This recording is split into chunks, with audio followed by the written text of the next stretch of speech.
नवरात्रि के 9 दिनों 9 देवियों को होते हैं समर्पित। भूल कर भी ना करें ये काम।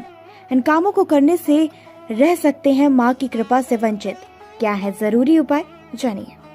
नवरात्रि में माँ दुर्गा के 9 स्वरूपों की आराधना की जाती है। माता रानी के हर स्वरूप का अपना एक महत्व है। यदि आप नवरात्रि के व्रत रखते हैं या नहीं रखते हैं, फिर इन 9 दिनों में आपको कुछ नियमों का पालन करना होता है। कई ऐसी गतिविधियां होती हैं जिन पर पाबंदी होती है, उनको इस समय के दौरान करना वर्जित होता है। यदि आप उन बातों का ध्यान नहीं रखते हैं तो आप माँ दुर्गा की कृपा से वंचित रह जाते हैं। आइए जानते हैं नवरात्रि में क्या करें और क्या ना करें। नवरात्रि में क्या करना चाहिए, आइए जानते हैं। नवरात्रि का व्रत कर रहे हैं तो ध्यान रखें कि माँ दुर्गा का पूजन सुबह और शाम दोनों समय विधि विधान से करना चाहिए।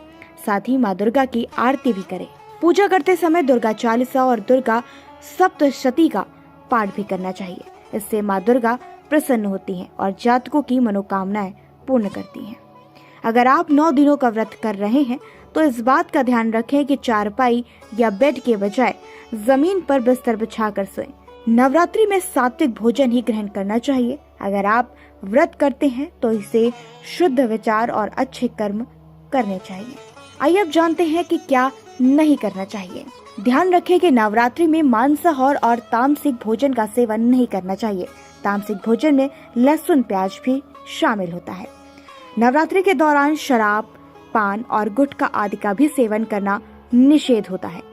यदि कोई व्यक्ति नवरात्रि का व्रत रखता है तो उसे ब्रह्मचर्य के नियमों का पालन अवश्य करना चाहिए। ऐसा ना करने से व्रत भंग हो सकता है। नवरात्रि में दाढ़ी मूछ नहीं बनवाना चाहिए और न ही नाखून काटने चाहिए।